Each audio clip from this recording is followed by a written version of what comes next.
நம்ம last class வந்துட்டு chapter 6ல் நபார்ட் வரைக்கும் வந்துட்டு பார்த்தோம். நெக்ஸ்ட் நம்ம பார்க்க போகிறது வந்துட்டு Reserve Bank of India and industrial finance. Industries, அதாவது இந்தியாவில் இருக்கக்கூடிய இண்டஸ்ட்ரீஸ் வந்துட்டு யார்கிட்ட கடன் வாங்குவாங்க அப்படின்னா வந்துட்டு கமர்ஷியல் பேங்க்ஸ் கிட்ட அதிகமாக அங்கே தான் வந்துட்டு கடன் வாங்குவாங்க. ஆனால் அந்த கமர்ஷியல் பேங்க்கில் வந்துட்டு அந்த கடனுக்கான வந்துட்டு அந்த ஒரு பீரியட் அப்படிங்கிறது வந்துட்டு ரொம்ப ஷார்ட்டாக இருக்கும். அதாவது ஷார்ட் பீரியட் லோன்ஸ் தான் வந்துட்டு கொடுக்க முடியும். சீக்கிரமாக அந்த கடனை வந்துட்டு திருப்பி தர மாதிரி அவங்களால லாங் டேர்ம் லோன்ஸ் வந்துட்டு கொடுக்க முடியாது. ஏன் அப்படின்னா அந்த கமர்ஷியல் பேங்க்ஸில் டெபாசிட் பண்ணுற அமௌண்ட்டில் இருந்து தானே லோன் தராங்க. அதாவது இப்போ ஏதோ ஒரு இண்டிவிஜுவல் டெபாசிட் பண்ணுறதை வச்சு தான் இன்னொருத்தங்களுக்கு லோன் தராங்க. ஸோ அந்த டெபாசிட் அப்படிங்கிறது வந்துட்டு ஷார்ட் டேர்மாக இருக்கிறங்காட்டி அவங்களால ஷார்ட் டேர்ம் மட்டும்தான் லோன் மட்டும் தான் வந்துட்டு கொடுக்க முடியும். ஆனால் இண்டஸ்ட்ரீஸ்க்கு வந்துட்டு மோஸ்ட்லி வந்துட்டு லாங் டேர்ம் லோன்ஸ் தான் வந்துட்டு பெனிஃபிஷியலாக இருக்கும். ஸோ அந்த ஒரு நீடுக்காகவும் அந்த அர்ஜென்சியை வந்துட்டு குறைக்கிறதுக்கு, அதாவது அந்த தேவைகளை வந்துட்டு பூர்த்தி செய்யறதுக்காகவும் வந்துட்டு இண்டஸ்ட்ரீஸ்க்கான அந்த லாங் டேர்ம் கிரெடிட் ஃபெசிலிட்டிஸ் வந்துட்டு கொண்டு வராங்க. அதுக்காக நிறையா அந்த பேங்கிங் அண்ட் ஃபினான்சிங் செட்டப் வந்துட்டு இந்தியாவுக்குள்ளே கொண்டு வராங்க. அது என்னென்ன இண்டஸ்ட்ரியல் செட்டப் வந்துட்டு கொண்டு வராங்க அப்படின்னா, ஆல் இண்டியா லெவலில் பார்த்தா வந்துட்டு industrial finance corporation of India IFCI அப்படின்னு சொல்லி ஒன்று ஆரம்பிக்கிறாங்க. நெக்ஸ்ட் வந்துட்டு industrial credit and investment corporation of India ICICI அப்படின்னு சொல்லிட்டு ஒரு பேங்க் ஆரம்பிக்கிறாங்க. நெக்ஸ்ட் வந்துட்டு industrial development bank of India IDBI அப்படின்னு ஒரு பேங்க் ஆரம்பிக்கிறாங்க. இதெல்லாமே வந்துட்டு ஆல் இந்தியா லெவல் இன்ஸ்டியூஷன், அதாவது இந்தியா லெவலில் சென்ட்ரல் லெவலில் இருக்கக்கூடிய இன்ஸ்டியூஷன் தான் இந்த மூணும். ஸ்டேட் லெவலில் இருக்கக்கூடிய இன்ஸ்டியூஷன் அப்படின்னு பார்த்தா வந்துட்டு ஸ்டேட் ஃபினான்ஷியல் கார்பரேஷன்ஸ், மாநில நிதி கழகங்கள் அப்படின்னு சொல்லுவாங்க. நெக்ஸ்ட் வந்துட்டு state industrial development corporation SIDCs, அதாவது மாநில தொழில் மேம்பாட்டு கழகம். இதெல்லாம் தான் வந்துட்டு இண்டஸ்ட்ரீஸ் வந்துட்டு, அதாவது தொழிலுக்கு வந்துட்டு நிதி கொடுக்கறதுக்கான அமைப்புகளாக வந்துட்டு உருவாக்கியிருக்காங்க. ஃபஸ்ட்டு வந்துட்டு ஆல் இண்டியா லெவல் இன்ஸ்டிடியூஷன்ஸ் வந்துட்டு பார்க்கலாம். ஆல் இண்டியா லெவல் இன்ஸ்டிடியூஷனில் 3 பார்த்தோம். IFCI, ICICI, அதுக்கப்புறம் IDBI. ஃபஸ்ட்டு அதில் நம்ம என்ன பார்க்க போகிறோம் அப்படின்னா வந்துட்டு IFCI, அதாவது industrial finance corporation of India, இந்திய தொழில் நிதி கழகம். இதுதான் வந்துட்டு ஃபினான்ஷியல் கார்பரேஷன், அதாவது இண்டஸ்ட்ரீஸ்க்கு வந்துட்டு ஃபினான்சியல் எய்ட் கொடுக்கறதுக்காக ஆரம்பித்த ஃபஸ்ட்டு ஃபினான்ஷியல் கார்பரேஷன். இதை எப்போ எஸ்டாப்ளிஷ் பண்ணாங்க அப்படின்னா வந்துட்டு July 1, 1948 பார்லிமெண்ட்டில் ஒரு ஆக்ட் மூலிமா வந்துட்டு இந்த IFCI வந்துட்டு ஸ்டார்ட் பண்ணுறாங்க. IFCI வந்துட்டு எந்தெந்த வேலைலாம் வந்துட்டு இண்டஸ்ட்ரிக்கு ஹெல்ப் பண்ணுது அப்படின்னு சொல்லிட்டு பார்க்கலாம். ஃபஸ்ட்டு வந்துட்டு லாங் டேர்ம் லோன்ஸ் கொடுக்குறாங்க, both in rupees and foreign currencies. அதாவது இந்தியன் ருப்பீஸ்லேயும் வந்துட்டு அவங்களுக்கு லாங் டேர்ம் லோன்ஸ் கிடைக்குது. அதே மாதிரி வந்துட்டு அவங்க வெளிநாட்டு பணத்துக்கான லோன்ஸும் வந்துட்டு அவங்களுக்கு கிடைக்குது. செகண்ட் வந்துட்டு underwriting of equity, preference and debenture issues. அதாவது ஈக்விட்டி அப்படின்னா வந்துட்டு சம உரிமை பங்குகள், எல்லாத்துக்கும் சம உரிமையில் இருக்கக்கூடிய பங்குகள். நெக்ஸ்ட் வந்துட்டு ப்ரிஃபரன்ஸ் அப்படின்னா ஏதாவது ஒரு முன்னுரிமை பங்குகள், அதாவது நம்ம ப்ரிஃபரன்ஸ் அப்படின்னு சொல்கிறோம். நெக்ஸ்ட் டெபென்ச்சர் அப்படின்னா வந்துட்டு கடன் பத்திரங்கள். இது எல்லாத்தையும் வந்துட்டு எல்லாத்துக்கும் ஒரு அண்டர் ரைட்டிங் அப்படின்னா வந்துட்டு அதுக்கு கீழே வந்துட்டு பேங்கோட சீலோட வந்துட்டு அவங்களால கொடுக்க முடியும். நெக்ஸ்ட் வந்துட்டு subscribing to equity, preference and debenture issues. இது எல்லாத்துக்குமே வந்துட்டு கடன் பத்திரங்களை வந்துட்டு வாங்குறாங்க. ஃபஸ்ட்டு வந்துட்டு கடன் பத்திரம் வந்துட்டு கொடுக்குறாங்க. அண்டர் ரைட்டிங் அப்படின்னா வந்துட்டு அதுக்காக வந்துட்டு கடன் கொடுக்கறது, அதாவது வேற யாருக்காவது கடன் வாங்கணும் அப்படின்னாலும் ஒரு சீல் கொடுக்கறது. இதுவே வந்துட்டு சப்ஸ்கிரைபிங் அப்படின்னா வந்துட்டு அதுக்கான அந்த கடன் பத்திரங்களை வந்துட்டு அதுவும் வாங்கிக்கும், பேங்க்கும் வந்துட்டு வாங்கிக்கும். நெக்ஸ்ட் வந்துட்டு guaranteeing the deferred payments in respect of machineries imported from abroad or purchased in India. அதாவது டிஃபர்ட் பேமெண்ட் அப்படின்னா வந்துட்டு இறக்குமதி செய்யப்படுற ஒரு பொருளோ இல்லை இந்தியாவில் வாங்கக்கூடிய ஒரு பொருளோ வந்துட்டு அந்த அந்த பொருளோ இல்லை ஒரு இயந்திரத்துக்கோ ஆனால் அந்த பணத்துக்கான உத்தரவாதத்தை வந்துட்டு இந்த பேங்க் வந்துட்டு கொடுக்குது. Next guaranteeing of loans raised in foreign currencies from foreign financial institution. நம்ம பேங்க் இல்லாமல் வேறொரு நாட்டிலேருந்து நம்ம பணம் வாங்குகிறோம் அப்படின்னா, இப்போ டாலர்ஸ்லேயோ யூரோஸ்லேயோ வாங்குகிறோம் அப்படின்னா அந்த கடனுக்கான உத்தரவாதத்தை வந்துட்டு இந்த பேங்க் மூலிமா நம்மளால கொடுக்க முடியும். நெக்ஸ்ட் IFCIயோடைய ஃபினான்ஷியல் அசிஸ்டன்ஸ் வந்துட்டு எந்தெந்த கம்பெனிஸ்க்கெல்லாம் இருக்கும் அப்படின்னா வந்துட்டு கிட்டத்தட்ட எல்லா கம்பெனிஸ்க்குமே, பப்ளிக் செக்டராக இருந்தாலும் ப்ரைவேட் செக்டராக இருந்தாலும் இல்லை பப்ளிக் அண்ட் ப்ரைவேட் ரெண்டும் சேர்ந்த ஒரு ஜாயின்ட் செக்டராக இருந்தாலும் கண்டிப்பாக IFCI வந்துட்டு அதோட ஃபினான்ஷியல் எய்ட் வந்துட்டு கொடுக்கும். அதே மாதிரி கோஆப்ரேட்டிவ் சொசைட்டி, இது எல்லாமே வந்துட்டு இந்தியாவில் இருக்கக்கூடிய எல்லா வகையான செக்டார்ஸ்க்குமே, அதாவது இண்டஸ்ட்ரியல் செக்டார்ஸ்க்குமே வந்துட்டு ஃபினான்ஷியல் அசிஸ்டன்ஸ் வந்துட்டு IFCI மூலிமா கிடைக்கும். இந்த ஃபினான்ஷியல் அசிஸ்டன்ஸ் வந்துட்டு எக்ஸாம்பிளுக்கு எதுக்கெல்லாம் கிடைக்கும் அப்படின்னு வந்துட்டு நம்ம சொல்லலாம் அப்படின்னா, ஒரு தொழிலை ஒரு புதுசாக வந்துட்டு நம்ம ஒரு தொழிலில் வந்துட்டு ஏற்படுத்துறதுக்காகவோ, இல்லை ஆல்ரெடி இருக்கிற தொழிலை வந்துட்டு எக்ஸ்பேண்ட் பண்ணுறதுக்காக, அதாவது விரிவாக்கம் பண்ணுறதுக்காகவோ, விரிவாக்கம்னா ஒரே இடத்துல அந்த பிஸ்னஸ் வந்துட்டு கொஞ்சம் எக்ஸ்பேண்ட் பண்ணுறது. நெக்ஸ்ட்டு வந்துட்டு என்னன்னா வேற இடத்துல அதோட பிரான்ச்சஸ் ஓப்பன் பண்ணுறதுக்காகவோ, அப்படி இல்லைன்னா ஆல்ரெடி இருக்கக்கூடிய மிஷினரிஸை வந்துட்டு மறுபடியும் ரெனியூ பண்ணி அதை வந்துட்டு ஒரு மாடர்னைஸ்டாக, இப்போது முதல்ல இருந்த மிஷின்ஸ் ஒரு விஷயம் செய்கிறதுக்கு முதல்ல இருந்த மிஷின்ஸ்க்கு இப்போ நிறைய அட்வான்ஸ் டெக்னாலஜிஸ் வந்துட்டு வந்திருக்கு. ஸோ அந்த அட்வான்ஸ் டெக்னாலஜிஸ் கொண்டு வரதுக்காகவோ இந்த மாதிரி நிறையா விஷயத்துக்கு வந்துட்டு ஐஎஃப்சிஐ வந்துட்டு ஃபினான்ஷியலாக வந்துட்டு நிறைய சப்போர்ட் வந்துட்டு கொடுப்பாங்க. அது மட்டும் இல்லாமல் சென்ட்ரல் கவர்மெண்ட் மூலிமா வந்துட்டு பேக்வேர்ட் டிஸ்ட்ரிக்ட் அப்படின்னு சொல்லுவாங்களா, அதாவது கொஞ்சம் பின்தங்கி இருக்கக்கூடிய மாவட்டங்கள், அங்கே வந்துட்டு எதுவுமே வந்துட்டு இருக்காது, கொஞ்சம் அவங்க பின்தங்கி இருப்பாங்க, அங்கே வந்துட்டு தொழில் தொடங்குறதுக்கான நிதி வந்துட்டு கம்மியான வட்டி விகிதத்தில் வந்துட்டு இவங்க வந்துட்டு கொடுப்பாங்க. அப்போது இவங்க வந்துட்டு இண்டஸ்ட்ரீஸ்க்கு வந்துட்டு கொடுக்குறாங்க இல்லையா, அப்போது அவங்களுக்கு அந்த ஃபினான்ஷியல் ரிசோர்ஸஸ் எங்கேருந்து வருது அப்படின்னா வந்துட்டு அவங்க வாங்குறாங்க இல்லையா, அந்த பாண்ட்ஸ் எல்லாம் வாங்குறாங்களே, டெபென்ச்சர்ஸ், அதையெல்லாம் வந்துட்டு வெளியில் விற்கிறது மூலியமாகவும் மார்க்கெட்டில் விற்கிறது மூலியமாகவும் இந்தியாவுடைய industrial development bank of India, IDBI இருக்கு இல்லையா, சென்ட்ரல் கவர்மெண்ட், இது நம்ம பின்னாடி பார்ப்போம் அந்த ஐடிபிஐ பேங்க்கை பற்றி. அந்த ஐடிபிஐ பேங்க் கிட்ட இருந்து கடன் வாங்குறது. அப்படி இல்லை அப்படின்னா இன்டர்நேஷ்னல் கேபிட்டல் மார்க்கெட்ஸ்லேருந்து, அதாவது இன்டர்நேஷ்னல் மார்க்கெட்ஸ்லேருந்து பாதுகாப்பாக வந்துட்டு வெளிநாட்டு கடனை வந்துட்டு வாங்குறது மூலியமாகவோ வந்துட்டு இவங்களுக்கு வந்துட்டு அந்த ஃபினான்ஷியல் எய்ட் வந்துட்டு கிடைக்குது. நெக்ஸ்ட்டு வந்துட்டு industrial credit and investment corporation of India, ICICI. இந்த ஐசிஐசிஐயோடைய பணிகள், ஃபங்க்ஷன்ஸ் என்னென்ன அப்படின்னா வந்துட்டு ஃபஸ்ட்டு வந்துட்டு இண்டஸ்ட்ரீஸ்க்கு ஹெல்ப் பண்ணுறது, அதுதான் first, assistance to industries. Next வந்துட்டு provision of foreign currency loans, foreign கரன்சியில் வாங்கக்கூடிய கடன்களை வந்துட்டு ஐசிஐசிஐ மூலிமா நம்மளால் வாங்க முடியும். நெக்ஸ்ட் வந்துட்டு இது ஒரு மெர்ச்சன்ட் பேங்க், கமர்ஷியல் பேங்க் கிடையாது, இது ஒரு மெர்ச்சன்ட் பேங்க்.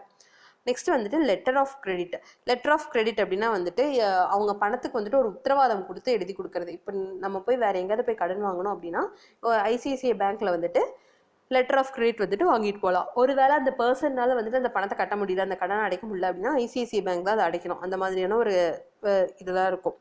நெக்ஸ்ட் வந்துட்டு ப்ராஜெக்ட் ப்ரொமோஷன், ஏதாவது ஒரு திட்டத்தை வந்துட்டு நம்ம என்ன சொல்றது, எல்லா பக்கமும் பரப்புறதுக்கு, இல்லைனா அதை நிறைவேற்றுறதுக்கு வந்துட்டு இது வந்துட்டு ஹெல்ப் பண்ணும். நெக்ஸ்ட் வந்துட்டு ஹவுசிங் லோன்ஸ்னால் வீடு கட்டுறதுக்காக கடன் கொடுக்கறது, இல்லை வீட்டில் வந்துட்டு வேறு ஏதாவது வீட்டு சம்மந்தமான கடன்கள் வந்துட்டு கொடுக்கறது.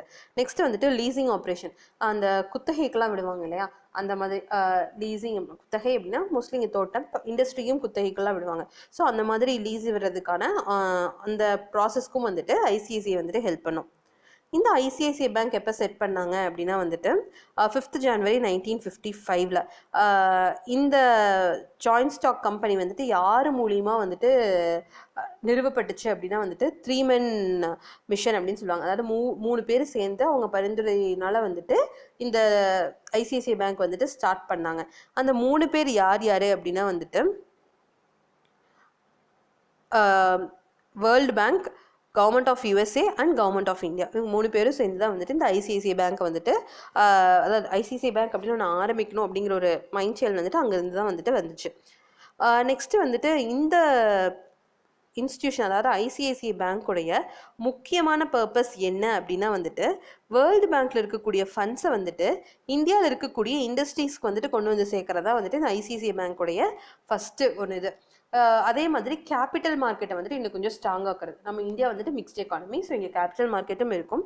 ஸோ அந்த கேபிட்டல் மார்க்கெட்டை வந்துட்டு நம்ம வந்துட்டு ஸ்ட்ராங் பண்ணுறதுக்காக கொண்டு வந்தது தான் வந்துட்டு இந்த மூலதனம் பொருட்கள்லாம் வாங்குவாங்க இல்லையா, அது இண்டஸ்ட்ரீஸ்க்கு வந்துட்டு நம்ம நிறையா ஃபண்ட்ஸ் கிடைச்சிது அப்படின்னா அந்த மூலதனத்துக்கான வாங்குறதுக்கான தேவைகளும் வந்துட்டு அதிகமாக இருக்கும். ஸோ அந்த கேபிட்டல் மார்க்கெட்டை வந்துட்டு பில்டப் பண்ணுறதுக்காக இனிஷியலாக இந்த கேபிட்டல் ஐசிஐசிஐயோடைய கேபிட்டல், அதாவது அவங்களுடைய அந்த ஷேர்ஸ் வந்துட்டு யார்கிட்ட இருந்தது அப்படின்னா வந்துட்டு ப்ரைவேட் கம்பெனிஸ், அதாவது அவங்க ஒரு இன்ஸ்டிடியூஷன் கிட்டேயோ இல்லை ஒரு இண்டிவிஜுவல் கிட்டேயோ ப்ரைவேட்டாக இருந்தது. ஆனால் இப்போ அவங்களுடைய ஷேர்ஸ் வந்துட்டு மோஸ்ட்லி யார்கிட்ட இருக்குது அப்படின்னா வந்துட்டு பப்ளிக் செக்டர் இன்ஸ்டிடியூஷன்ஸ் கிட்ட தான் இருக்குது. லைக் எல்ஐசி, ஜிஐசி, அதோட சப்சிடரிஸ்னால் அதோடைய கிளைகள், அவங்க கிட்டலாம் அந்த எல்ஐசி, ஜிஐசி கிட்ட தான் வந்துட்டு அவங்களோட அந்த ஐசிஐசிஐ பேங்க்கோடைய ஷேர்ஸ் வந்துட்டு இருக்குது. ஸோ இது மூலிமா அதிகமான ஷேர்ஸ் வந்துட்டு கவர்மெண்ட் இன்ஸ்டிடியூஷன் கிட்ட இருக்கிற காரணத்தினால ஒரு ப்ரைவேட் இன்ஸ்டிடியூஷன் வந்துட்டு நேஷனலைஸ் ஆகிடுச்சு அப்படின்னு சொல்லலாம். இது ஒரு நேஷனலைஸ்டு பேங்க் அப்படின்னு சொல்ல முடியாது. ஆனால் அதிகமான ஷேர்ஸ் வந்துட்டு ஐசிஐசிஐயில் இருக்குது. அதாவது கவர்மெண்ட் செக்டார், அதாவது பப்ளிக் செக்டர் சார்ந்த இன்ஸ்டிடியூஷனில் இருக்கிற காரணத்தினால அது வந்துட்டு ஒரு நேஷனலைஸ்ட் அப்படின்னு வந்துட்டு நம்மளால சொல்ல முடியும். ஃபஸ்ட்டே நம்ம சொன்ன மாதிரி மெயின் ஆப்ரேஷன் ஐசிஐசிஐ பேங்க்குடைய மெயின் ஆப்ரேஷன் என்ன அப்படின்னு பார்த்தா வந்துட்டு ஃபாரின் கரன்சி லோன்ஸ் வந்துட்டு இங்கே இருக்கக்கூடிய இண்டஸ்ட்ரியல்ஸ் இல்லைனா இன்ஸ்டிடியூஷன்ஸுக்கு வந்துட்டு கொடுக்கறது தான் வந்துட்டு ஐசிஐசியோடைய ஃபஸ்ட் வேலை. இது கிட்டத்தட்ட வந்துட்டு இதோடைய 50% லோன்ஸ் வந்துட்டு ஃபாரின் கரன்சிஸில் தான் இருக்கும். ஏன் அப்படின்னா இது வந்துட்டு ஃபாரின் கரன்சிஸ்லேருந்து தான் வந்துட்டு அந்த பேங்க்குக்கான ஃபண்ட்ஸை வந்துட்டு ரைஸ் பண்ணிக்குது. இப்போ லோன் கொடுக்குறதுக்கு அவங்களுக்கு ஒரு ஃபண்டு வேணும் இல்லையா, அந்த ஃபண்டு அவங்களுக்கு எங்கேருந்து கிடைக்குது அப்படின்னா ஃபாரின் கரன்சிலேருந்து தான் கிடைக்குது. ஸோ அதனால இவங்க கொடுக்கக்கூடிய கடனில் எல்லாமே வந்துட்டு 50% வந்துட்டு கொஞ்சம் வெளிநாட்டு பணமாக தான் வந்துட்டு இருக்கும். வேர்ல்டு பேங்க் வந்துட்டு கிட்டத்தட்ட அதிகமான ஒரு ஃபண்ட்ஸ் கொடுக்கக்கூடிய ஒரு பேங்க்ல இதுவும் ஒன்று. 1973 ஐசிஐசிஐ வந்துட்டு இன்டர்நேஷ்னல் கேபிட்டல் மார்க்கெட்ஸில் வந்துட்டு நுழையிறாங்க. அங்கே அது மூலிமா வந்துட்டு நிறைய ஃபாரின் கரன்சி லோன்ஸ் வந்துட்டு இவங்களால கொடுக்க முடியுது. the major portion of its rupee resources is raised by the way of debentures in the capital market. நம்ம ஆல்ரெடி சொன்னோம் இல்லையா, அதோடைய ஃபண்ட்ஸ் 50% வந்துட்டு ஃபாரின் கரன்சியாக இருக்கும், 50% வந்துட்டு இந்தியன் மணியாக இருக்கும் அப்படின்னு சொல்லிட்டு. ஸோ அந்த 50% ஃபாரின் கரன்சி வந்துட்டு வேர்ல்ட் பேங்க் ஃபண்ட்லேருந்து உங்களுக்கு கிடைக்கும். அந்த 50% மீதி இருக்கக்கூடிய இந்தியன் ருப்பி வந்துட்டு அவங்களுக்கு எப்படி கிடைக்கும் அப்படின்னா வந்துட்டு அவங்க கிட்ட அடமானம் வைக்கிற அந்த டெபென்ச்சர்ஸ் எல்லாம் இருக்கு இல்லையா, அதை வந்துட்டு கேபிட்டல் மார்க்கெட்டில் அவங்க ஷேர்ஸ் காமிக்கிறங்காட்டி அது மூலிமா தான் வந்துட்டு அவங்களுக்கு அந்த 50% ஆஃப் இந்தியன் மணி வந்துட்டு கிடைக்கும். ஐசிஐசிஐ வந்துட்டு இதுவும் industrial development bank of India IDBI கிட்ட இருந்து கவர்மெண்ட் கிட்ட இருந்தும் வந்துட்டு பணம் வந்துட்டு கடன் வாங்குவாங்க. இப்போ இதோட மேஜர் போர்ஷன் இதை அசஸ் பண்றது, இதை வந்துட்டு நிர்வாகம் பண்றது யாரு அப்படின்னா வந்துட்டு ஒரு தனியார் துறை தான் வந்துட்டு நிர்வாகம் பண்ணுது. ஆனா அதிகமான ஷேர்ஸ் வந்துட்டு யார்கிட்ட இருக்கு அப்படின்னா வந்துட்டு பப்ளிக் செக்டர் சார்ந்த நிறுவனங்கள் கிட்ட தான் வந்துட்டு இருக்கு. நெக்ஸ்ட் வந்துட்டு ஐடிபிஐ. இப்போ நம்ம ரெண்டு பார்த்தோம் இல்லையா, ஐஎஃப்சிஐ பார்த்தோம், நெக்ஸ்ட் வந்துட்டு ஐசிஐசிஐ பார்த்தோம். இந்த ரெண்டுமே வந்துட்டு ஐடிபிஐ கிட்ட இருந்து ஃபண்ட்ஸ் வாங்குவாங்க அப்படிங்கிறது நம்ம பார்த்தோம். அதான் இப்போ நம்ம அந்த ஐடிபிஐ தான் நம்ம பார்க்க போகிறோம். Industrial development bank of India, இந்திய தொழில் மேம்பாட்டு வங்கி. இந்த industrial development bank of India வந்துட்டு இந்தியாவுடைய முக்கியமான அப்ஜெக்டிவ் என்ன அப்படின்னா வந்துட்டு மற்ற ஃபினான்ஷியல் இன்ஸ்டிடியூஷன்ஸ் எல்லாம் இருக்கு இல்லையா, இன்க்ளூடிங் பேங்க்ஸ், அதை எல்லாத்தையும் வந்துட்டு ஒரு ஒருங்கிணைக்கிற வேலை தான் வந்துட்டு இதோடைய முக்கியமான வேலை.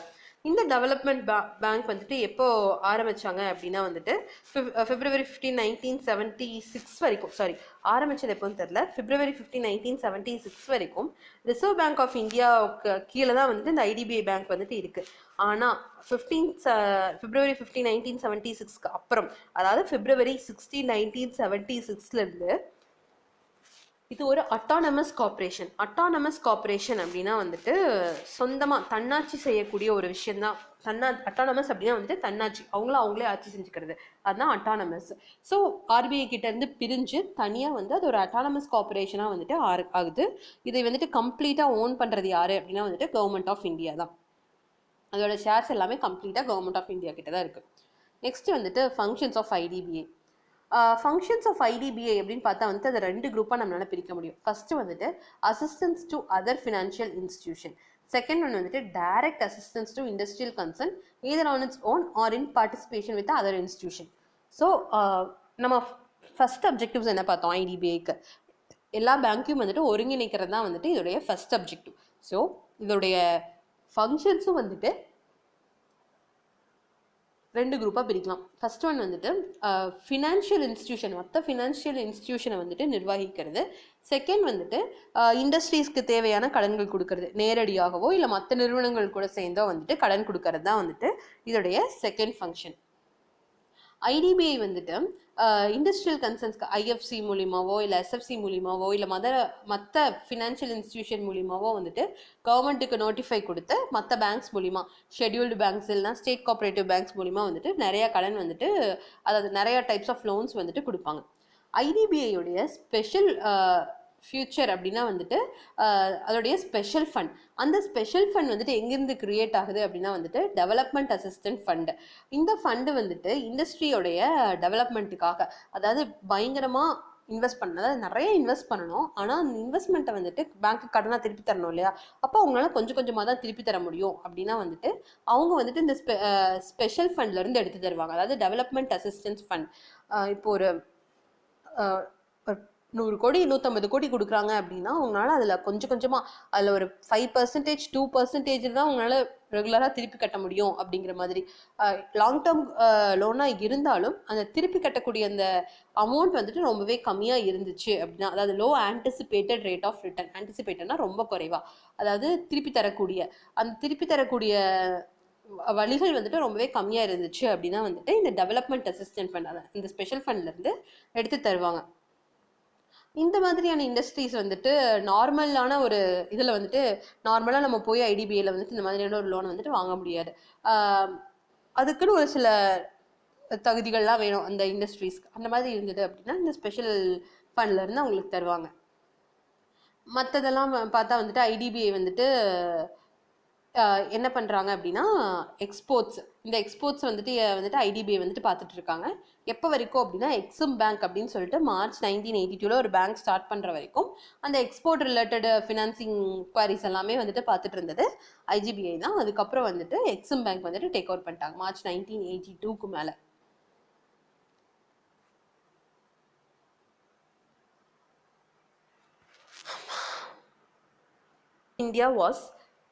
Government of India passed in 1951 the State Financial Corporation Act and SFCS were set up in many states. அதாவது 1951ல ஒரு ஸ்டேட் ஃபினான்ஷியல் கார்பரேஷன் ஆக்ட் வந்துட்டு கொண்டு வராங்க. அது மூலிமா வந்துட்டு இந்த ஸ்டேட் ஃபினான்ஷியல் கார்பரேஷன் வந்துட்டு தமிழ்நாட்டில் இருக்கக்கூடிய இந்தியாவில் இருக்கக்கூடிய நிறையா ஸ்டேட்ஸில் வந்துட்டு ஆரம்பிக்கிறாங்க.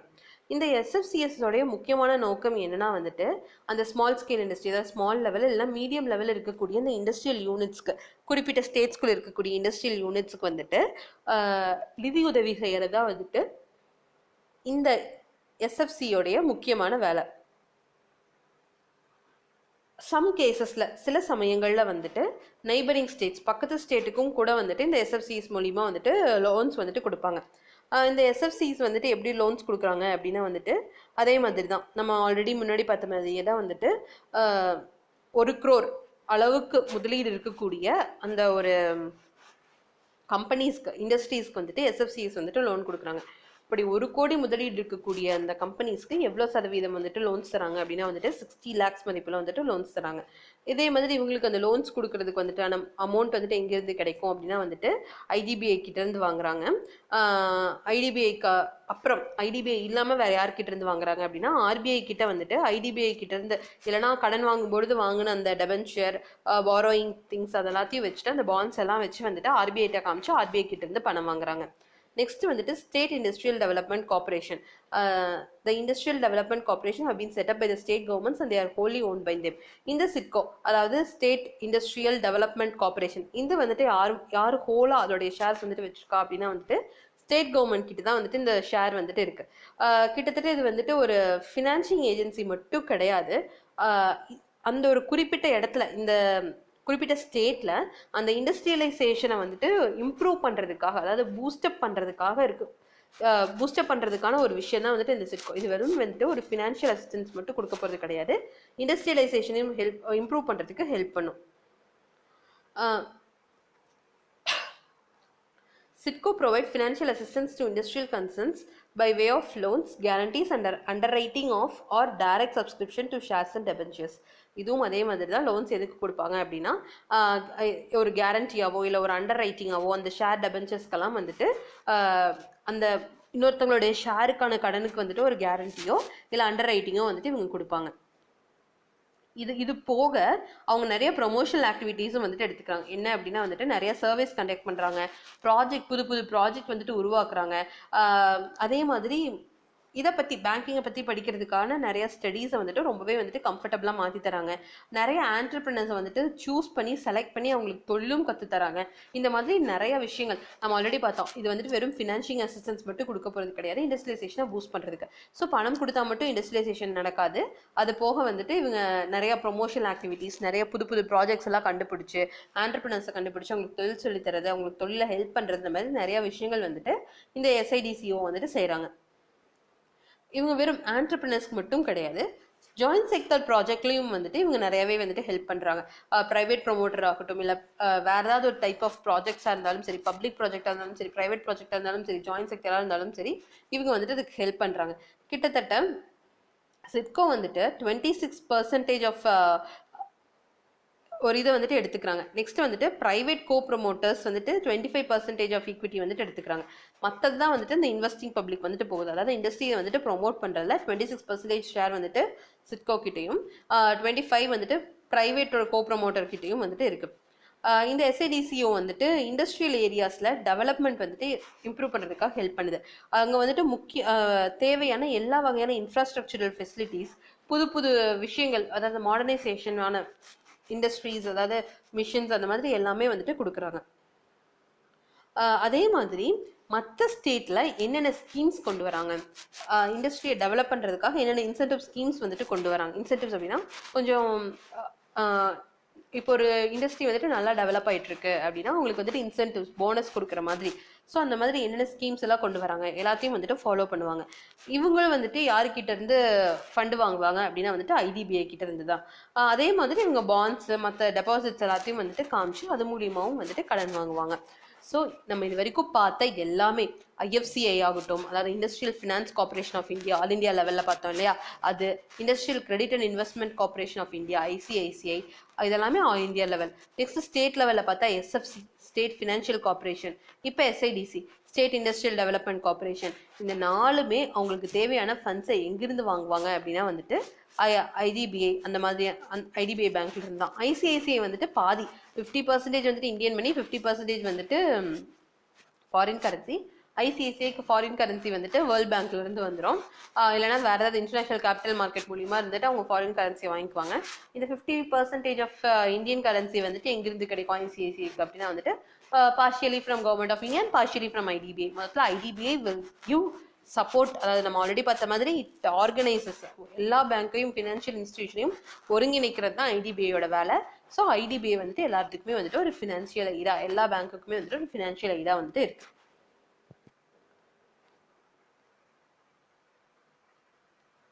இந்த மானிட்டரி பாலிசி, அதாவது மானிட்டரி பாலிசி அப்படிங்கிறது சென்ட்ரல் பேங்க் வந்துட்டு அந்த எக்கானமியில் இருக்கக்கூடிய மணியை மேனேஜ், அதை மணி சப்ளையை மேனேஜ் பண்ணுறதுக்கும் இன்ட்ரெஸ்ட் ரேட், வட்டி விகிதத்தை வந்துட்டு மெயின்டைன் பண்ணுறதுக்காக வர்றது தான் வந்துட்டு மானிட்டரி பாலிசி. இதோடைய என்னது அப்படின்னா, அதாவது இந்த மானிட்டரி பாலிசி என்ன அப்படின்னா, மேக்ரோ எக்கனாமிக் அப்ஜெக்டிவ்ஸ் இருக்கு இல்லையா, இன்ஃப்ளேஷன், கன்சம்ஷன் க்ரோத், லிக்விடிட்டி, இது எல்லாத்தையும் வந்துட்டு எக்கனாமிக் பாலிசியில் வந்துட்டு அச்சீவ் பண்ணுறது தான் வந்துட்டு இந்த மானிட்டரி பாலிசியோடைய முக்கியமான நோக்கம். இந்த மானிட்டரி பாலிசி வந்துட்டு எப்போ ஒரு எல்லாத்தோடைய அட்டென்ஷனையும் கிராப் பண்ணுச்சு அப்படின்னா வந்துட்டு வேர்ல்டு வார் 2ல் தான். இந்த வேர்ல்டு வார் 2ல் இது வந்துட்டு ஒரு மேஜரான ஒரு அட்டென்ஷன் கிராப் பண்ணுறதுக்கு முக்கியமான காரணம் வந்துட்டு மில்டன் ஃப்ரைட்மேன் அப்படிங்கிறவர் தான். இவர் கூட வந்துட்டு மானிட்டரிசம் அப்படிங்கின்னு வந்துட்டு 1976 வந்துட்டு நோபல் ப்ரைஸ் வந்து வாங்கினார். அவருடைய ஒரு புக்கில் monetary history and united states 1867 to 1960 அப்படிங்கிற ஒரு புக்கில் வந்துட்டு 1930 ஒரு கிரேட் டிப்ரெஷன் நடந்ததுல, economical great depression 1930s. So அந்த 1930s நடந்த அந்த கிரேட் டிப்ரெஷனுக்கு முக்கியமான காரணம் ஃபெடரல் ரிசர்வ் சிஸ்டமில் நடந்த ஒரு மானிட்டரி பாலிசியில் நடந்த ஒரு குளறுபடி தான் அப்படின்னு வந்துட்டு சொல்கிறாரு. இவர் என்னதான் ஒரு மானிட்டரி பாலிசி அவரோட துறை சார்ந்த ஒரு நிபுணராக இருந்தாலும் அவருடைய இதில் நடந்த ஒரு மிஸ்டேக்னால தான் வந்துட்டு ஒரு கிரேட் டிப்ரெஷன் நடந்தது அப்படின்னு சொல்லிட்டு ரொம்ப தைரியமாக வந்துட்டு ஒத்துருந்துருப்பாரு. நெக்ஸ்ட் வந்துட்டு monetary policy expansionary versus contractionary. Expansionary அப்படிங்கிறது வந்துட்டு ஒரு சீப் மணி பாலிசி. மானிட்டரி அத்தாரிட்டி வந்துட்டு இதை வந்துட்டு எக்கானமியை வந்துட்டு ஸ்டிமுலேட் பண்ணுறதுக்காக யூஸ் பண்ணுவாங்க. இது ஷார்ட்டாக சொல்லணும் அப்படின்னா வந்துட்டு இது வந்துட்டு ஷார்ட் டேர்ம் இன்ட்ரெஸ்ட் வந்துட்டு கொடுப்பாங்க. அதாவது ஆல்ரெடி கொடுக்கக்கூடிய யூஷுவல் இன்ட்ரெஸ்ட் ரேட்டை விட கம்மியாக வந்துட்டு கொடுப்பாங்க. இது மூலிமா வந்துட்டு மணி சப்ளை வந்துட்டு எக்கானமியில் இன்க்ரீஸ் பண்ண முடியும். அப்படி மணி சப்ளை இன்க்ரீஸ் பண்ணோம் அப்படின்னா வந்துட்டு பிஸ்னஸ் வந்துட்டு ரொம்பவே பரவும். பிஸ்னஸ் பரவுச்சு அப்படின்னா வந்துட்டு அன்எம்ப்ளாய்மெண்ட் வந்துட்டு குறையும். ஸோ மறுபடியும் வந்துட்டு இன்ட்ரெஸ்ட் ரேட்ஸ் வந்துட்டு அவங்க கொடுக்கறது வந்துட்டு குறையும்.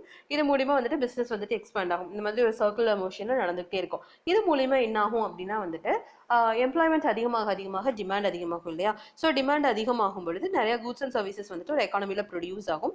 இது வந்துட்டு ஷார்ட் டேர்முக்கு ஜிடிபி க்ரோத்தை வந்துட்டு கொடுக்கும். அதுதான் வந்துட்டு இந்த expansionary monetary policy. Contractionary monetary policy அப்படிங்கிறது வந்துட்டு அப்படியே அதுக்கு ஆப்போசிட். அதுக்கு இன்னொரு பேர் இருக்கு, டியர் மணி பாலிசி அப்படின்னு சொல்லிட்டு. இது வந்துட்டு ஷார்ட் டேர்ம் இன்ட்ரெஸ்டே வந்துட்டு அதிகமான ரேட்டுக்கு முன்னே இருக்கிறத விட யூஷுவல் ரேட்டை விட அதிகமாக வந்துட்டு கொடுப்பாங்க. இது மூலியமா வந்துட்டு மணி சப்ளை வந்துட்டு குறையும். அதாவது நார்மலாக எக்கானமியில் இருக்கக்கூடிய மணி சப்ளை வந்துட்டு குறையும். அப்படி குறையிறது மூலியமா அன்எம்ப்ளாய்மெண்ட் வந்துட்டு இன்க்ரீஸ் ஆகும். அதாவது அப்படி அன்எம்ப்ளாய்மெண்ட் இன்க்ரீஸ் ஆகும் பொழுது கடன் வாங்குறது குறையும். அதே மாதிரி கன்சியூமர்ஸ் வந்துட்டு பிஸ்னஸ்லையோ இல்லை வேற ஏதாவது ஒரு பொருளை கன்சியூம் பண்ணுறதுலையோ வந்துட்டு ஸ்பெண்ட் பண்ணுற அமௌண்ட்டை வந்துட்டு குறைப்பாங்க. இது மூலியமா என்ன ஆகும் அப்படின்னா வந்துட்டு எக்கானமி வந்துட்டு சுருங்க ஆரம்பிக்கும். அதாவது எக்கானமியோடைய தன்மை பொருளாதாரம் வந்துட்டு ஒரு என்ன சொல்றது, ஒரு மிகப்பெரிய ஒரு பணவியல் கொள்கைன்னு மானிட்டரி பாலிசி அப்படின்னு சொல்ல முடியாது. ஒரு ரெசிஷன், ஒரு குறுகிய காலம், ஒரு டிப்ரெஷன் மாதிரியான ஒரு காலகட்டத்தை வந்துட்டு இந்த கான்ட்ராக்ஷனரி மானிட்டரி பாலிசி வந்துட்டு சுருக்கிரும். இந்த எக்கானமியை வந்துட்டு சுருக்கிரும்.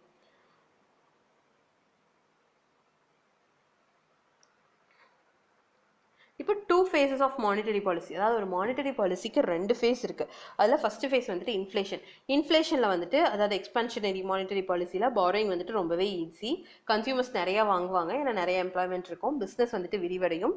பீப்புள்ஸ் நிறைய பேர் எம்ப்ளாய் ஆவாங்க. பீப்புள்ஸ் நிறைய செலவு பண்ணுவாங்க. இதுவே ரெசிஷன், அதாவது அந்த பணம் வந்துட்டு மந்தமாக இருக்கக்கூடிய நிலைமையில வந்துட்டு பாரோயிங் வந்துட்டு ரொம்பவே கஷ்டம். கான்ட்ராக்ஷனரி மானிட்டரி பாலிசியில் கன்சியூமர்ஸ் வந்துட்டு கம்மியாக தான் வாங்குவாங்க. பிஸ்னஸ் வந்துட்டு அவங்களுடைய பிஸ்னஸ் விரிவாக்கத்தை வந்துட்டு போஸ்ட்பான் பண்ணி வச்சுருவாங்க. அன்எம்ப்ளாய்மெண்ட் வந்துட்டு இன்க்ரீஸ் ஆகும். ப்ரொடக்ஷன் வந்துட்டு ரெடியூஸ் ஆகும். Next objectives of monetary policy.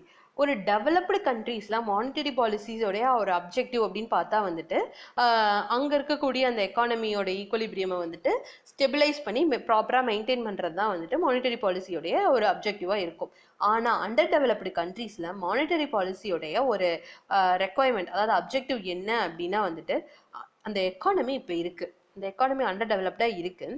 Develop ஆகும் பொழுது, அந்த எக்கானமி எக்ஸ்பேண்ட் ஆகும் பொழுது அதை தாங்கிறதுக்கு, அதை மீட் பண்ணுறதுக்கு, அப்போ அந்த எக்கானமி வந்துட்டு எக்ஸ்பேண்ட் ஆகும் பொழுது அதுக்கான ரெக்குவயர்மெண்ட்ஸ் இருக்கும் இல்லையா, அந்த தேவைகளை வந்துட்டு சந்திக்கிறதுக்கு தேவையான எல்லா விதத்துலையும் வந்துட்டு இந்த மானிட்டரி பாலிசி வந்துட்டு அந்த எக்கானமியை வந்துட்டு ரெடி பண்ணி வைக்கணும். அதாவது ஒரு எக்கனாமிக் டிரான்ஸ்ஃபர்மேஷன், ஒரு இதுலேருந்து அண்டர் டெவலப்லேருந்து டெவலப்பிங்காவோ இல்லை டெவலப்லேருந்து டெவலப்டாவோ மாறும் பொழுது அந்த எக்கனாமிக் டிரான்ஸ்ஃபர்மேஷனுக்கு ஒரு பவர்ஃபுல் டூல் அப்படின்னா வந்துட்டு இந்த மானிட்டரி பாலிசி தான், அதாவது பணவியல் கொள்கை தான். இதோடைய ஸ்பெசிஃபிக் அப்ஜெக்டிவ்ஸ் அப்படி, அதாவது குறிப்பிடத்தக்கக்கூடிய சில அப்ஜெக்டிவ்ஸை வந்துட்டு அவங்க கொடுத்துருக்காங்க. ஃபர்ஸ்ட் ஒன் வந்துட்டு neutrality of money. Economist Wicksteed, Hayek and Robertson இவங்க எல்லாம் தான் வந்துட்டு இந்த நியூட்ரல் மணியை பற்றி சொல்லக்கூடிய ஒரு முக்கியமான எக்கனாமிஸ்ட். அவங்க என்ன சொல்கிறாங்க அப்படின்னா வந்துட்டு மானிட்டரி பாலிசி, அதாவது மானிட்டரி அத்தாரிட்டியோடைய முக்கியமான கொள்கை என்னவா இருக்கணும் அப்படின்னா வந்துட்டு நியூட்ரலிட்டி, அதாவது மணியோடைய நியூட்ரலிட்டி. மானிட்டரி வந்துட்டு இந்த மானிட்டரி சேஞ்சஸ், அதாவது இந்த மணியோடைய நியூட்ரலிட்டி மாறும் பொழுது எக்கனாமிக் ஃப்ளக்சுவேஷன்ஸ் வந்துட்டு அதிகமாக இருக்கும் அப்படின்னு சொல்கிறாங்க. இந்த நியூட்ரலிஸ்ட், அதாவது இந்த நியூட்ரலிட்டி ஆஃப் மணியை நம்பக்கூடியவங்க அந்த எக்கனாமிஸ்ட்லாம் என்ன சொல்கிறாங்க அப்படின்னா மானிட்டரி சேஞ்ச் வந்துட்டு நார்மலாக நடக்கக்கூடிய எக்கனாமிக் சிஸ்டமில் மிகப்பெரிய ஒரு தாக்கத்தையும் மிகப்பெரிய ஒரு அழிவையும் வந்துட்டு இந்த நியூட்ரலிட்டி ஆஃப் மணினால வந்துட்டு கொண்டு வர முடியும் அப்படின்னு வந்துட்டு சொல்கிறாங்க. நெக்ஸ்ட் வந்துட்டு exchange rate stability. Exchange rate ஸ்டெபிலிட்டினா வந்துட்டு இது ஒரு ட்ரெடிஷ்னல் பழங்காலத்திலிருந்து நம்பக்கூடிய ஒரு வகையான ஒரு நம்பிக்கை. இது என்ன அப்படின்னா கோல்ட் ஸ்டாண்டர்ட், அதாவது தங்கத்துக்கும் பணத்துக்கும் இருக்கக்கூடிய அந்த ஒரு எக்ஸ்சேஞ்ச் ரேட்டை வந்துட்டு சொல்கிறது தான். Expand currency and credit when gold is coming in, contract currency and credit when gold is going out. அதாவது கோல்டு வந்துட்டு இப்போ உள்ளே வந்துட்டுருக்கு, எக்கானமிக்குள்ளே நிறையா வந்துட்டுருக்கு அப்படின்னா வந்துட்டு கரன்சியும் விரிவாகும், அதாவது மணி சப்ளையும் வந்துட்டு விரிவாகும். அதே மாதிரி கிரெடிட் கடனும் வந்துட்டு அதிகமாகும். இது வந்துட்டு கோல்டு வந்துட்டு வெளியில போகுது அப்படின்னா வந்துட்டு கடனும் குறையும், மணி சப்ளையும் வந்துட்டு குறைஞ்சிடும். இது வந்துட்டு ஒரு பாப்புலர் பிலீஃப், பழங்காலத்துல இருந்து நம்பக்கூடியது. இந்த சிஸ்டம் வந்துட்டு இந்த மாதிரியான சிஸ்டம் இருக்கும் பொழுது ஈக்குவலிபிரியம் வந்துட்டு நம்மளால இது பண்ண முடியாது. ஸோ இந்த பேமெண்ட்ஸ் மூலியமாவோ இல்லை வேற ஏதாவது ஒரு எக்ஸ்சேஞ்ச் ரேட் ஸ்டெபிலிட்டி மூலியமாவோ வந்துட்டு அந்த ஈக்குவலிபிரியமை வந்துட்டு நம்ம வந்துட்டு மெயின்டைன் பண்ணணும். இப்போ இந்த எக்ஸ்சேஞ்ச் ரேட்ல வந்துட்டு இன்ஸ்டெபிலிட்டி இருந்தது, அதாவது இன்ஸ்டெபிலிட்டி அப்படின்னா ரொம்ப நிலையான ஒரு தன்மை இல்லாம இருந்தது அப்படின்னா ஒன்னா கோல்டு வந்துட்டு அவுட்ஃப்ளோ ஆகும், இல்லைன்னா கோல்டு வந்துட்டு இன்ஃப்ளோ ஆகும். இது மூலியமா வந்துட்டு பேலன்ஸ் ஆஃப் பேமெண்ட்ஸ் வந்துட்டு நம்மளால வந்துட்டு பேலன்ஸ்டா வச்சிருக்க முடியாது, அது நம்மளுக்கு அன்ஃபேவரபிளா இருக்கும். ஸோ இதனால என்ன சொல்றாங்க அப்படின்னா எக்ஸ்சேஞ்ச் ரேட் வந்துட்டு ஸ்டேபிளா இருந்தா மட்டும்தான் வந்துட்டு அந்த கோல்டோட இன்ஃப்ளோ அவுட்ஃப்ளோ வந்துட்டு சேமா இருக்கும். கோல்டோட இன்ஃப்ளோ அவுட்ஃப்ளோ சேமா இருந்தா மட்டும்தான் வந்துட்டு எக்கானமி வந்துட்டு ஒரு ஸ்டெபிளைஸ்டா இருக்கும், அந்த ஒரு ஸ்டேபிள் ஈக்குவலிபிரியம் வந்துட்டு மெயின்டைன் பண்ண முடியும் அப்படின்னு வந்துட்டு சொல்றாங்க. நெக்ஸ்ட் வந்துட்டு ப்ரைஸ் ஸ்டெபிலிட்டி. இதை சொல்றது யாரு அப்படின்னா வந்துட்டு கிறிஸ்டேவ் கெய்ன்ஸ். இவங்க ரெண்டு பேரும் என்ன சொல்றாங்க அப்படின்னா இந்த ப்ரைஸ் ஸ்டெபிலைசேஷனை பத்தின ஒரு மெயின் மானிட்டரி பாலிசிக்கான ஒரு மெயின் அப்ஜெக்டிவ் வந்துட்டு கொடுக்குறாங்க. இந்த ப்ரைஸ் ஸ்டெபிலிட்டி அப்படிங்கிறது வந்துட்டு ரொம்பவே ஒரு அவசியமான ஒன்று மானிட்டரி பாலிசியில். ஏன் அப்படின்னா ஒரு பொருளுக்கு ஸ்டேபிளான ப்ரைஸ் இருந்தது அப்படின்னா வந்துட்டு மக்கள் மத்தியில் ஒரு நம்பிக்கை வரும். அந்த நம்பிக்கை மூலிமா என்ன ஆகும் அப்படின்னா வந்துட்டு பிஸ்னஸ் ஆக்டிவிட்டீஸ் வந்துட்டு அதிகமாகும். இப்போ எக்ஸாம்பிளுக்கு ஒரு பொருள் இவ்வளோக்கு தான் விற்கும், இப்போ ஒரு வாட்ச்னா வாட்ச் 1000க்கு மினிமம் விற்கும் அப்படின்னா அது மக்கள் மத்தியில் வந்துட்டு ஒரு கான்ஃபிடன்ஸை கொடுக்கும். அவங்களும் வந்துட்டு வாட்ச் தைரியமாக ப்ரொடியூஸ் பண்ணுவாங்க, ஓகே நம்ம 1000க்கு விற்க முடியும் அப்படின்னு சொல்லிட்டு. இது மூலிமா பிஸ்னஸ் ஆக்டிவிட்டி வந்துட்டு அதிகமாகும். அதே மாதிரி ஒரு ஈக்குவட்டபிள் ஆஃப் டிஸ்ட்ரிபியூஷன், இன்கம் ஆகட்டும் வெல்த் ஆகட்டும் ரெண்டுமே வந்துட்டு ஒரு ஈக்குவலாக வந்துட்டு டிஸ்ட்ரிபியூட் ஆகும் எல்லாத்துக்கிட்டையும். இதோட கான்சிக்வன்ஸாக என்ன ஆகும் அப்படின்னா வந்துட்டு ஒரு கம்யூனிட்டியில் நிறைய ப்ராஸ்பேரிட்டியும் நல்ல ஒரு முன்னேற்றமும் வந்துட்டு அந்த கம்யூனிட்டியில் வந்துட்டு உருவாகும். ஆனால் இந்த ப்ரைஸ் ஸ்டெபிலிட்டி வந்துட்டு ப்ரைஸ் ரிஜிடிட்டியோ இல்லை ப்ரைஸ் ஸ்டாக்னேஷனோ ஆச்சு, அதாவது ப்ரைஸ் ஸ்டெபிலிட்டி அப்படிங்கிறது வந்துட்டு ரொம்ப கம்மியான ப்ரைஸ்லையும் ஸ்டேபிளாக இருக்கக்கூடாது. அதாவது ஒரு ப்ரைஸ் ஸ்டாக்னேஷன், ஒரு வாட்ச் தான் எப்போ பார்த்தாலும் ஒரு 10 வருஷம் 20 வருஷத்துக்கு 1000 ரூபா தான் விற்கணும் அப்படிங்கிறது வந்துட்டு இதோட கான்செப்ட் கிடையாது. மைல்டு இன்க்ரீஸ், அந்த ப்ரைஸ் லெவலில் ஒரு மைல்டு இன்க்ரீஸோ ஒரு டிக்ரீஸோ ஒரு ஃப்ளக்சுவேஷன்ஸ் இருக்கலாம், அதில் ஒரு மைல்டு இருக்கலாம். இப்போ ஒரு 1000க்கு வாட்ச் அப்படின்னா ஒரு 950 இல்லைனா 1050 விற்கலாம். திடீர்னு 100 ரூபாய்க்கு வித்துச்சு அப்படின்னா தான் அது கஷ்டம். ஸோ இந்த ஒரு ப்ரைஸ் ஸ்டாக்னேஷன் வந்துட்டு அங்கே நடக்காது. அது ஒரு ஸ்டேபிள் ப்ரைஸ் அப்படிங்கிறது மோர் ஆர் லெஸ் அரௌண்ட் 1000 அப்படிங்கிற மாதிரியான ஒரு விஷயம் தான். நெக்ஸ்ட் வந்துட்டு ஃபுல் எம்ப்ளாய்மெண்ட். இந்த வேர்ல்டு டிப்ரெஷனுக்கு வந்துட்டு இந்த 1930s நடந்த வேர்ல்டு டிப்ரெஷனில் முக்கியமான ப்ராப்ளம், அதோட அவுட் பிரேக், அந்த டிப்ரெஷன்னால நடந்த ஒரு முக்கியமான ப்ராப்ளம் அப்படின்னா வந்துட்டு இந்த அன்எம்ப்ளாய்மெண்ட். அந்த டிப்ரெஷனுக்கு அப்புறம் வந்துட்டு ரொம்பவே அதிகமாக வந்துட்டு இன்க்ரீஸ் ஆயிருக்கு. இந்த அன்எம்ப்ளாய்மெண்ட் அப்படிங்கிறது வந்துட்டு ஒரு சோஷியலி டேஞ்சரஸ் திங், அதே மாதிரி economically wasteful thing, morally deplorable அப்படின்னு சொல்கிறாங்க. சோஷியலி டேஞ்சரஸ் அப்படின்னா வந்துட்டு சமூகம் சார்ந்து பார்க்கும்பொழுது மிகவும் ஆபத்தான ஒரு விஷயம். எக்கனாமிக் வைஸ் பார்க்கும்பொழுது ஒரு ரிசோர்ஸை வந்துட்டு நம்ம யூஸ் பண்ணாமல் வச்சுருக்கோம், ஒரு ஹியூமன் ரிசோர்ஸை நம்ம யூஸ் பண்ணாமல் வச்சுருக்கோம். ஸோ அது வந்துட்டு வேஸ்ட். அதே மாதிரி மாரலி டிப்ளோரபிள் அப்படின்னா வந்துட்டு அவங்களோட சைக்காலஜிக்கலாக பார்க்கும்பொழுது வந்துட்டு அது அவங்களுக்கு வந்துட்டு ரொம்பவே வருத்தப்படுற